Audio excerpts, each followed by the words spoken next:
பிரியமானவர்களே, இயேசு கிறிஸ்துவின் நாமத்தில் உங்களுக்கு என் அன்பின் வாழ்த்துக்களை சொல்வதில் நான் மகிழ்ச்சி அடைகிறேன். இந்த காலை நேரத்தில் உங்களோட பேசுவது எனக்கு அதிக சந்தோஷம். நீங்க எப்படி இருக்கிறீங்க? நல்லா இருக்கீங்களா? இந்த இடம் பார்க்க அழகா இருக்குதா? கடற்கரைனாலே ஒரு பெரிய அழகுனால அந்த கடல் அலைகளின் சத்தம் கேட்கறதற்கு ரொம்ப நல்லா இருக்கும், மன ரம்மியமா இருக்கும். ஆண்டவர் இதை சிருஷ்டித்தவர் எவ்வளவு மகத்துவமான தேவன். அது கூட ஒரு எல்லையை குறிச்சிருக்கிறார் பாருங்களேன். நம்ம தைரியமா வந்து கடற்கரையில நிற்க காரணம் என்ன? அலை அப்படியே வர்ற மாதிரி தெரியும், ஆனா நமக்கு தெரியும் இதுவரைக்கும் தான் வரும், இதுக்கு மேல வராதுன்னு சொல்லி. அதற்கு கூட ஒரு எல்லையை ஆண்டவர் குறித்து வைத்திருக்கிறார். அது தான் வரும், அதன் பிறகு அது பின்வாங்கி போய்விடும். அதே மாதிரி தான் நம்முடைய வாழ்க்கையில சில பிரச்சனைகள், போராட்டங்கள், அது வழி ஆண்டவர் நடத்துவார். ஒரு எல்லை வரைக்கும் வரும், அதுக்கப்புறம் அது பின்வாங்கிறோம். ஆண்டவர் சொல்லுவார், டோன்ட் டச் மை சில்ட்ரன், என் பிள்ளைகளை தொடாதேன்னு. அது பின்வாங்கி போய்விடும். அப்படிதான் ஆண்டவர் நம்மை நடத்துகிறவர். இந்த நாளில ஆண்டவர் எனக்கு என்ன வார்த்தை வைத்திருக்கிறார் அப்படின்னு நினைக்கிறீங்களா? நம்ம மேல ஆண்டவர் ஒரு நம்பிக்கை வைத்திருக்கிறார். ஏசாயா 43 அதிகாரம் 21 வசனத்துல, இந்த ஜனத்தை நான் எனக்கென்று ஏற்படுத்தினேன், இவர்கள் என் துதியை சொல்லி வருவார்கள் அப்படின்னு ஆண்டவர் சொல்றார். அதாவது உங்களை என்னை பார்த்துட்டு ஆண்டவர் சொல்றாரு, இவர்களை, இந்த மகனை, இந்த மகளை அவங்க எனக்கு சொந்தம், எனக்கென்று அவளை ஏற்படுத்தி கொண்டேன். எதுக்கு? நான் என் துதியை அவர்கள் சொல்லி வருவார்கள், என்னை மகிமைப்படுத்துவாங்க, என் துதியை மற்றவர்களுக்கு சொல்லுவாங்க, என் எப்பொழுதும் துதித்து கொண்டே இருப்பாங்கன்னு சொல்லி. நம்ம மேல ஆண்டவருக்கு எவ்வளவு நம்பிக்கை பார்த்தீங்களா? அப்போ ஆண்டவருடைய மகத்துவத்தை சொல்லுவதற்கும் அவரை துதித்து மகிழுவதற்கும் ஆண்டவர் நம்மிடத்தில் எதிர்பார்க்கிறார். அவரை துதிக்கும் போது அவருடைய உள்ள மகிழ்ச்சி அடையும். அவரை குறித்து மற்றவிடத்தில் சொல்லும் போது அவர் இன்னும் சந்தோஷப்படுவார். நான் மேடையில சாட்சி சொல்லி நீங்க பார்த்திருப்பீங்கல்ல, நிறைய முறை. நான் இந்த 50 வருஷ கால ஊழிய பாதையில பல ஆயிரம் நேரம் என்னுடைய சாட்சிகளை உலகெல்லாம் சொல்லி இருக்கிறேன். அது மாத்திரம் இல்ல, தனிப்பட்ட முறையில ஆயிரக்கணக்கான பேருக்கு சொல்லுகிற ஸ்லாக்கியத்தை கர்த்தர் தந்தார். என் ஆண்டவர் என்னை நம்புகிறார்ல, என் துதியை என் மகன் சொல்லுவான், என் மகிமையை மற்றவர்களுக்கு சொல்லுவான் அப்படின்னு சொல்லி. அப்ப நான் ஜெபம் பண்ணுவேன், ஆண்டவரை உம்மை குறித்து மற்றவர்களுக்கு சொல்லுவதற்கு எனக்கு ஒரு வாய்ப்பை ஏற்படுத்தி தாரும். ஒவ்வொரு முறை அப்படி ஜெபம் செய்வேன்.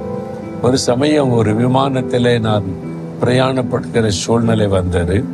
அதுல பிரயாணப்படும் போது என்னுடைய பக்கத்து சீட்டுல டிவியில பிரபலமான ஒரு சகோதரி அமர்ந்தார்கள். அவங்களை பார்த்த உடனே எனக்கு தெரிஞ்சிச்சு, அவங்க மீடியாவில் ரொம்ப பிரபலமானவர்கள். பக்கத்துல உட்கார்ந்து சிரிச்சு ஒரு ஸ்தோத்திரம் சொன்னாங்க, ஒரு குட் மார்னிங் சொன்னாங்க.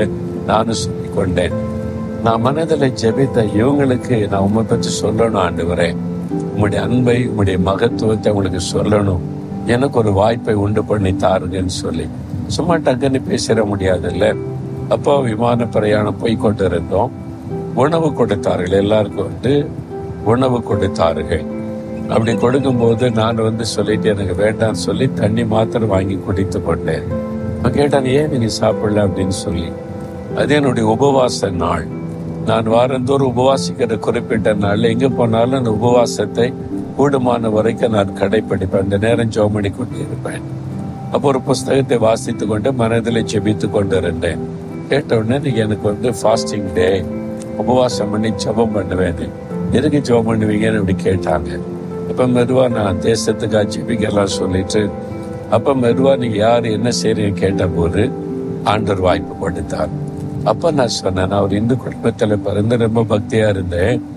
ஆனா இயேசு என்னை எப்படி சந்தித்தார், என் மரண படுக்கையில என்னை தேடி எப்படி குணமாக்கி நான் உயிரோடு இருப்பதை இயேசுவால தான் சொன்ன. ரொம்ப கவனமா கேட்டாங்க, ஒவ்வொரு காரியத்தை கவனமா கேட்டு ஒரு அற்புதம். ஆண்டவரே இப்படி சிலரை நேரடியா சந்தித்து இடைப்படுகிறான்னு சொல்லி மகிழ்ச்சி அடைந்தார்கள்.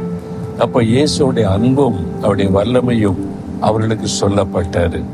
பாருங்க, நமக்கு சந்தர்ப்பம் கிடைக்கும் பொழுதெல்லாம் இந்த இயேசுவின் அன்பை மற்றவர்களுக்கு நம்ம சொல்லணும் என்பதுதான் தேவனுடைய எதிர்பார்ப்பு. ஏன்னா நீங்க அவருடைய ஜனம். இந்த ஜனத்தை நான் எனக்கென்று ஏற்படுத்தினேன், என் மகிமையை என்னுடைய துதியை சொல்லி வருவார்கள் என்று சொல்றாருல. அப்போ நீங்க அதுக்காக வாஞ்சிக்கணும். ஆண்டவர் உங்களுக்கு செய்த நன்மையில ஒரு சின்ன காரியத்தை 2 நிமிஷத்துல சொல்லிட முடியும். அப்போ நமக்கு வாய்ப்பு கிடைக்கும் பொழுதெல்லாம் இந்த இயேசு எனக்கு என்ன செய்தார் என்பதை மற்றவர்களுக்கு சொல்லி அவர் எப்படிப்பட்டவர் என்பதை தெரியப்படுத்தணும்னா ஆண்டவர் நம்மை குறித்த மகிழ்ச்சி அடைந்து நம்மை ஆசீர்வதிப்பார். அதனால நீங்க கூட இன்றைக்கு யாருக்காவது ஒருத்தருக்கு இயேசு உங்களுக்கு செய்த நன்மை சொல்லுவீங்களா? உங்க ஜெபத்துக்கு பதில் கொடுத்தார்ல, உங்க மேல உள்ள அன்பை வெளிப்படுத்தினார்ல, அதை சொல்லுங்க.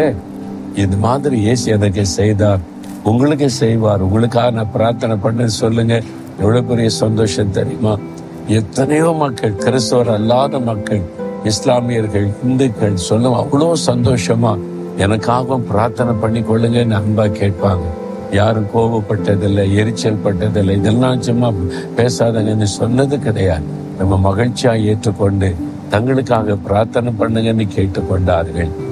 அதனால இயேசுவை நீங்க மகிமைப்படுத்துங்க, சொல்லுங்க. அதுக்குதான் ஆண்டவர் நம்மை அழைத்திருக்கிறார், அர்ப்பணம் செய்கிறார். சரியா? ஆண்டவரே, என்னை நம்பி என்னை தெரிந்தெடுத்து என்னை ஆசீர்வதித்து வர்றீங்க. உங்களுடைய துதியை நான் சொல்லி வரணும்னு விரும்புறீங்க. நான் இனி வெட்கப்படக்கூடாது. உம்மை குறித்து, உம்முடைய அன்பை குறித்து, வல்லமை குறித்து மற்றவர்களுக்கு நான் சொல்லணும். அந்த கிருபை எனக்கு தாங்க. இயேசுவின் நாமத்தில் ஆமென், ஆமென்.